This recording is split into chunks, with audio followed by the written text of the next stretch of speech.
Totoo nga ba ang reincarnation? Again, I'm not gonna give my own opinion because my opinion, it doesn't matter. Tignan natin kung ano sinasabi ng Diyos, God Himself, through His Word, the Scripture. Pero ano muna ang reincarnation? Ang reincarnation po ay rebirth to a new body or flesh and blood. Marami ring relihiyon na naniniwala dyan na kapag namatay ang isang tao, ang soul niya ay parang matatransfer or babalik sa panibagong katawan. For example, a human soul can reincarnate as a kangaroo or ipis or alam niyo yun, daga. Pay kayo nun. Magiging ganun kayo pag na-reincarnate kayo.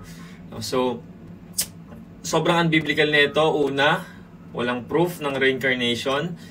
Pangalawa, contradicting to sa Word of God, sa Hebrews 9 verse 27. And just as each person is destined to die once, after that comes judgment. Once. Hindi sinabing twice, thrice, or whatever. So doon pa lang egis na, kasi ang reincarnation ay paulit-ulit kang babalik sa katawan ng ibang tao or hayop, insekto. Hindi, wala kayong makikita sa Bible na may nag-reincarnate. No? Isa lang ang pinanlalaban dyan. And believe it or not, may mga nagkiklaim na Christian sila pero naniniwala sa reincarnation. Kasi ang ginagamit nilang verse, yung sinabi ni Jesus na si John the Baptist ay si Elijah.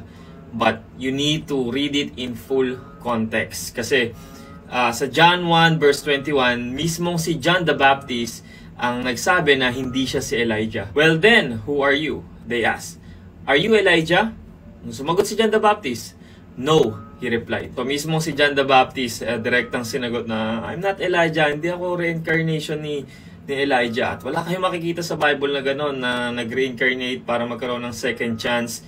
Dahil malinaw nga sa Hebrews 9:27, after that, you will face God sa judgment. Tsaka papayag ba kayo nun? Maging daga or ipis kayo or anumang hayop kayo pag namatay kayo? You are created in God's image. And actually, si Jesus mismo, He destroyed this belief. Nung sinabi niya doon sa thief on the cross, diba? Sabi niya sa thief on the cross, today, you will be with me in paradise. Today, you will be with me in paradise. Hindi niya naman sinabi doon na, today, you will be reincarnated as a kangaroo, as a cockroach, as a monkey. Walang ganon. So, as a Christian po, reincarnation is unbiblical and it should be rejected as false.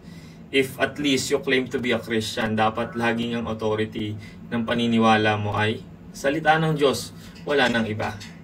God bless po.